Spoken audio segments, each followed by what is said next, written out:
아씨, 그럼 내 아이는? 2008년 독일 29살의 소폴로스 씨는 아내와 매우 행복한 결혼 생활을 즐기며 살아가고 있었는데요. 남보기에 부러울 것 없어 보이는 이 부부에게 한 가지 바람이 있다면 예쁜 아이를 낳아 키우는 것이었어요. 그런데 결혼을 하고 꽤 오랜 시간이 지났음에도 이 부부에게 임신 소식은 들려오지 않았고, 남편 소폴로스는 아내와 함께 병원을 찾아가 보는데요. 충격적인 이야기를 듣습니다. 바로 남편이 소폴로스 씨가 불임이었다는 겁니다. 하지만 소폴로스 씨는 아이를 절대 포기할 수 없었고 한 가지 묘책을 생각해내는데요. 바로 옆집 남자였습니다.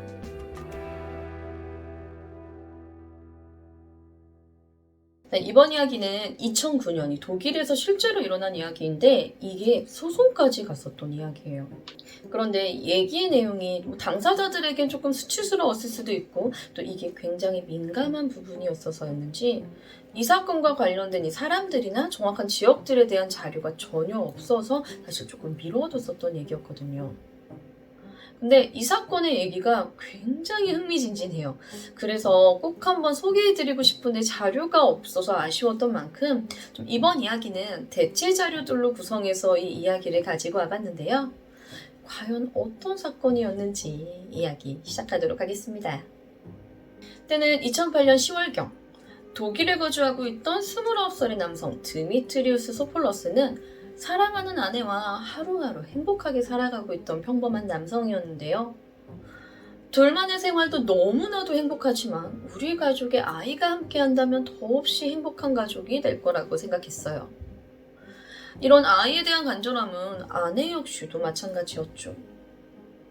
하지만 어쩐 일인지 오랜 결혼 생활에도 불구하고 아이가 생기지 않자 이 둘은 혹시나 싶은 마음에 병원을 찾아가 보는데요. 검사 결과가 나오던 날 병원에서 얘기를 해요. 남편분이 불임입니다. 이 말을 들은 부부, 특히나 이 불임 당사자인 드미트리우스는 크게 낙담했죠. 이 아내만큼이나 자신도 아이를 그토록 바랬는데 자신으로 인해 아이를 가질 수 없다뇨. 속상한 건 마찬가지였지만 아내는 그런 드미트리우스를 다독여줬어요. 우리 둘만으로도 너무나도 행복한 삶을 살고 있지 않냐. 지금처럼 평생 둘이서 서로를 아끼고 사랑해주면서 그렇게 살자. 이렇게 말이죠. 이런 아내의 위로에도 좀처럼 기분은 나아지질 않았고 자신이 불임이라는 사실을 알고 난 이후부터 이 드미트리우스는 아이를 갖고 싶어하는 마음이 더욱더 커져만 갔죠. 그렇게 하루하루를 어떻게 하면 아이를 가질 수 있을까를 고민하던 이 드미트리우스에게 갑자기 번뜩하고 한 가지 묘책이 떠오릅니다. 그리고 옳다구나 싶어 아내에게 얘기를 하죠. 자기야, 우리 옆집 사는 그 남자 있잖아. 자기가 그 남자의 아이를 갖는 거야.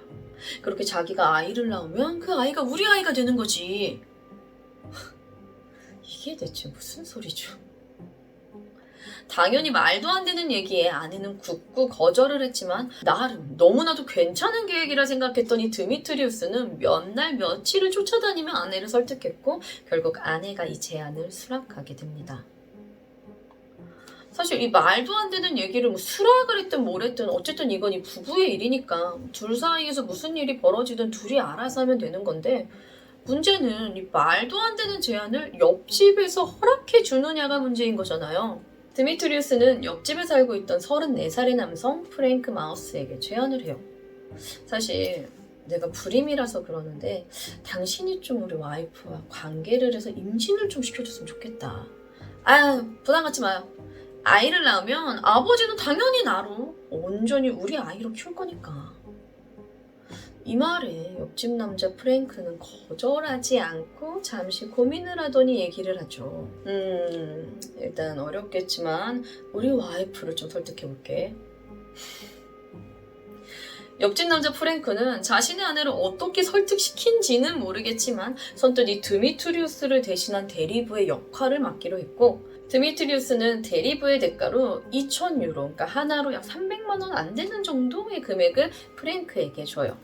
그렇게 프랭크는 이 드미트리우스의 아내와 6개월 동안 일주일에 3번씩 총 72번의 관계를 가지게 됩니다. 자, 그러면 과연 임신에 성공을 했을까요? 6개월 동안 일주일에 3번씩 꼬박꼬박 잠자리를 가졌는데 문제는 아내가 임신을 하질 않는 거예요. 아, 이거 뭐가 잘못되었나 생각하니 드미트리우스는 다시 한번 이번엔 옆집 남자 프랭크와 함께 병원을 찾아갑니다.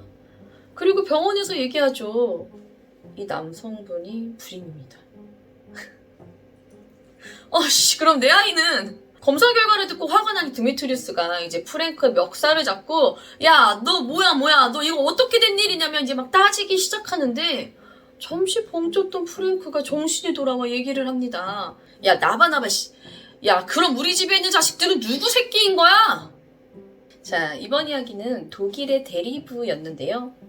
자신의 불임으로 대리부를 세웠지만 대리부마저 불임이었던 안타까운 사건이었습니다. 지난 2009년 4월 남편 드미트리우스가 이 대리부 계약 위반으로 옆집 남자 프랭크를 고소하게 되면서 알려지게 된 사건이었어요. 옆집 남자 프랭크는 2명의 자녀를 둔 남성이었어요. 그러다 보니 드미트리우스도 당사자인 프랭크도 당연히 불임은 생각지도 못했던 거죠. 결국 이 드미트리우스는 불임으로 임신을 시킬 수 없는 프랭크를 계약 위반으로 고소를 하는데 프랭크의 경우 계약 자체에 임신을 보장한다는 내용이 없었을 뿐더러 자신이 불임인지 몰랐던 상태에서 나는 이 부부의 임신을 위해 최선을 다했기 때문에 돈을 돌려줄 의무는 없다고 맞섰다고 합니다. 자, 그리고 또 하나. 이 사건으로 알려진 또 다른 진실이 하나 있죠. 자신도 몰랐던 아내의 외도의 사실이 밝혀지면서 옆집 남자 프랭크는 드미트리우스의 고소에 맞서는 한편 아내와도 이혼 소송을 진행 중이라고 합니다. 그런데 문득 궁금해지는데요. 이 사건에 나온 4명의 사람들. 아이를 간절히 원했지만 불임으로 아이를 가질 수 없어 옆집 남자의 힘을 빌려서라도 아이를 갖고 싶어 했던 드미트리우스. 그런 남편의 청을 거절할 수 없어 옆집 남자와 관계를 맺었던 드미트리우스의 아내.